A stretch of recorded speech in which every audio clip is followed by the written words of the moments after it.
बिस्मिल्लाहिर्रहमानिर्रहीम। अल्हम्दुलिल्लाहि रब्बिल आलमीन वस्सलातु वस्सलामु अला अशरफिल अंबिया वल मुरसलीन।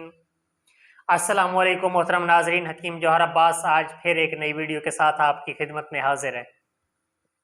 मोहतरम सामीन, जैसा कि आपको मालूम है कि हम हमेशा इन नायाब कुतब से बहुत ही मुजर्रब नुस्खे आपकी खिदमत में पेश करते हैं और आज का जो टॉपिक है वो बहुत ज़्यादा अहम है और ख़ुसूसन उन लोगों के लिए है जिनको शुगर की वजह से ज़ख़म बन जाते हैं और वह ज़ख़म जो हैं वो ठीक होने का नाम नहीं लेते।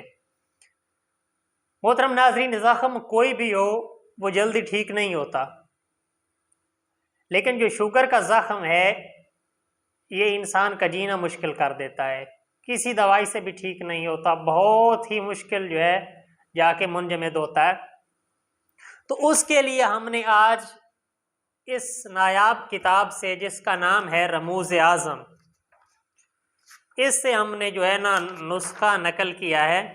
मैं आपको इसका टाइटल दिखा देता हूँ, आप देख सकते हैं, रमूज़ आज़म जिल्द अव्वल। इस किताब से जो है शुगर का एक बहुत ही पेटेंट नुस्खा जो है, जो शुगर का ज़ख़म भरने के लिए बहुत ज़्यादा अक्सीर है। सिर्फ दो चीज़ें आपको दरकार हैं।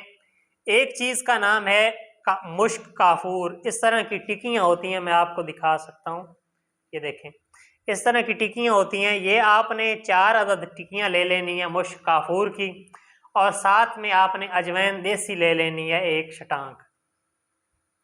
आपने क्या करना है कि तवा जो होता है जिस पे हम रोटी बनाते हैं उसको चूल्हे पे रखकर आधी जवैन आपने उसके ऊपर बिछा देनी है, मोटी मोटी उसकी परत बना लेनी है। उसके ऊपर आपने ये 4 टिक्कियाँ जो हैं, इनके ऊपर जो ये कागज़ होता है, इनके ऊपर एक कागज़ होता है, वो आपने ये कागज़ उतार देना है। इस तरह की 4 टिक्कियाँ आपने एक दूसरे के साथ मिला के उस जवैन के दरमियान में रख देनी है। रखने के बाद उसके ऊपर जो बाकी अजवैन बचेगी वो उसके ऊपर बिछा देनी है। बिछाने के बाद उसके नीचे आग जलानी है, आग जलाते रहना है। उसमें से धुआं निकलना शुरू हो जाएगा। जब धुआं निकलना शुरू होगा तो उसमें आग लग जाएगी। आग लगने के बाद आहिस्ता आहिस्ता वो जलती रहेगी। फिर एक ऐसा टाइम आएगा कि वो बिल्कुल सारी अजवैन जो है स्याह रंग की हो जाएगी, लेकिन आपने उसमें आग जलाए रखनी है। इतनी आग जलानी है कि वो जो खाक है वो सफ़ेद रंग की हो जाएगी। जब वो सफ़ेद रंग की हो जाए तो आपने उसे उतार लेना है। उतार के आपने उसे खरल कर लेना है, किसी खरल में डाल के बिल्कुल उसे पाउडर कर लेना है, रख लेना है। अब आपकी दवा तैयार है। आपने उसे मिक्स करना है। जो शहद होता है ना, शहद का जो छत्ता होता है, जिस छत्ते से हम शहद निचोड़ लेते हैं, जो बाकी मादा बचता है ना, उसमें, उसको मैन कहते हैं माखी की, उसमें आपने वो जो पाउडर है मिक्स करके इस तरह बना लेना है जिस तरह की कोई मलम होती है। अब शुगर का ज़ख़म जहाँ भी है उसमें मुनासिब दवाई शुगर के ज़ख़म में भर देनी है आपने। भरने के बाद ऊपर पट्टी बांध देनी है।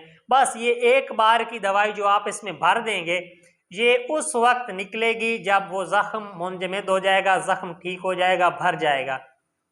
बिलफर्ज वो दवाई गिर जाती है तो आपने नई दवाई उसमें जो है डाल के ऊपर से पट्टी लगा देनी है। इंशाल्लाह ये दवाई उस वक्त निकलेगी जब ज़ख़म जो है मुंजमद हो जाएगा और ख़ुद ब खुद ज़ख़म जो भरता आएगा और ये दवाई बाहर निकलती आएगी।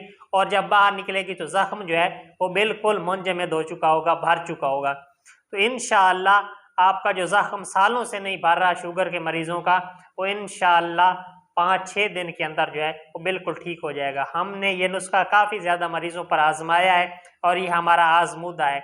इंशाल्लाह आपको पसंद आएगा, इसलिए बयान किया ताकि मैंने काफ़ी ज़्यादा लोगों को देखा है जो ज़ख़म की वजह से, शुगर के ज़ख़म की वजह से बहुत परेशानी में मुब्तला हैं, बहुत मुश्किल ज़िंदगी बसर कर रहे हैं, बहुत दुख होता है देखकर। तो इसलिए मैंने ये अपना ज़ाती नुस्खा जो है, हम जो तजर्बे में लाते हैं, जो लोगों को देते हैं, वो मैंने आपके सामने बयान किया है। उम्मीद है आपको हमारी ये बात पसंद आई होगी, हमारा ये नुस्खा पसंद आया। अगर हमारी वीडियो पसंद आई है तो हमारे चैनल को सब्सक्राइब करें, लाइक करें और दूसरों तक शेयर करें ताकि जहां तक मुमकिन हो लोगों का भला हो सके। तो उम्मीद है आपको ये वीडियो जो है हमारी बहुत ज़्यादा पसंद आई होगी। तो अगली वीडियो तक हकीम जौहर अब्बास को इजाज़त दीजिए। मिलते हैं अगली वीडियो में, तब तक के लिए अल्लाह हाफिज़।